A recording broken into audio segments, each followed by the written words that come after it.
কসবা শুধু না, সারা পশ্চিমবাংলার বিভিন্ন জায়গায় মাস্টার মশাইদের উপরে যেভাবে পুলিশ বর্বর নির্মম হিংস্র আক্রমণ করেছে, পুলিশ মন্ত্রীর ক্ষমা চাওয়া উচিত।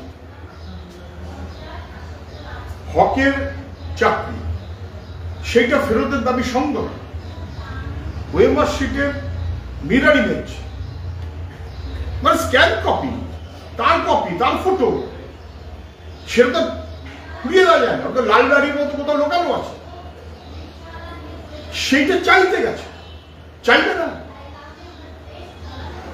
মাস্টারি করেছে যোগ্যতা নিয়ে, নিজেদের যোগ্যতায় নিজেরা চলেছে, তারপরে যদি এই অসভ্যতা করে যে তাদের চাকরি চলে যাবে, তো তারা বলবে না অযোগ্যদের পাশে সরকার, চাকরি চোরদের পাশে সরকার, সেই কারণে যাদের চাকরি চলে যাবে তারা বলবে না, এবং তার জন্য লাঠি খাবে, লাঠি মারবে পুলিশ, লাঠি মারবে। পুলিশের কমিশনার লম্বা লম্বা বক্তৃতা দিচ্ছেন, এটা বুঝতে পারছেন না যে জাল ডিগ্রি পিএইচডি যিনি চুরি করেছেন তিনি শিক্ষকদের চাকরি চুরি করলে মানবে না। উনি ডিগ্রি চুরি করতে পারেন, পিএইচডি চুরি করতে পারেন, তারপর নির্লজ্জের মতো ঘুরে বেড়াতে পারেন। মাস্টারমশাইদের তো মর্যাদা আছে, তাদের সিভি করবো, তাদের ভলান্টিয়ার করবো, তারা একটু উপরি পাইয়ে দেবো, তোমাদের উসুল করে দেবো, কর্তা জুটিয়ে দেবো, মানবে।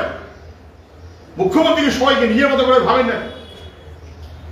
এ রাজ্যের মাস্টারমশাইরা তারা যোগ্য, তারা তাদের যথাযথ যুক্তিসঙ্গত দাবি গেছেন, লাঠি বেড়েছে, লাঠি। আর বলছেন কেন কোন পরিপ্রেক্ষিতে লাঠি বেড়েছে, আগে ওকে অ্যারেস্ট করুন।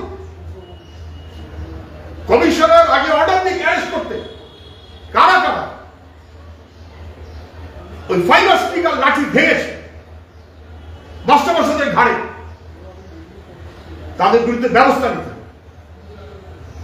এটা খুব স্বাভাবিক এবং সংগত, এ হতে পারে না। গোটা রাজ্যের সর্বত্র যেভাবে আজকে এই ঘটনা ঘটেছে, এটা কখনো হতে পারে না। একে তো হকের চাকরি, তারপরে শিক্ষিত যোগ্য সাধারণ মানুষ যারা, তাদের উপরে এই আক্রমণ, অযোগ্যদের বাঁচাতে গিয়ে, চুরির টাকা বাঁচাতে গিয়ে। আমি ধিক্কার জানাই, ধিক্কার জানাবার কোনো ভাষা নেই। এইটা নাকি মানুষের সরকার। আসুন আমরা সবাই ঘৃণা করতে শিখি, আমরা সবাই ঘৃণা করতে শিখি। এই জিনিস কখনো হয় না, যা ওরা করেছে আজকে তার বিরুদ্ধে গোটা রাজ্য জুড়ে মানুষ আজকে প্রতিবাদ করছে। আমরা সবাইকে আবেদন করছি, ছাত্র, যুব, মাস্টারমশাই, বিভিন্ন অংশের গার্জিয়ান, স্কুল সন্ত্রাস করা হচ্ছে, শিক্ষা ধ্বংস করা হচ্ছে, আবার আপনার ছেলে মেয়ের ভবিষ্যৎ প্রজন্মটাকে ধ্বংস করা হচ্ছে। এবং যারা করছে তার বিরুদ্ধে, এবং যেভাবে আজকে আক্রমণ করেছে তার বিরুদ্ধে রাস্তায় নামাটা জরুরি। আজকেই অভিযানে নামছে, আমরা দাবি করব, আমরা আবেদন করব, গোটা রাজ্য জুড়ে মানুষ কালকে প্রতিবাদে নামবেন।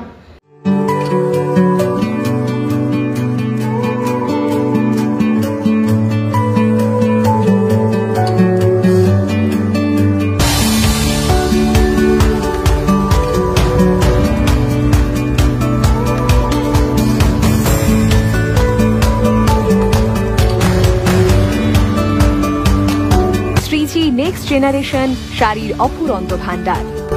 তাই আজই চলে আসুন Shreeji next generation, Raj Rajendra Narayan road, Coochbehar. Mobile number 9002151055 এবং 9547407205।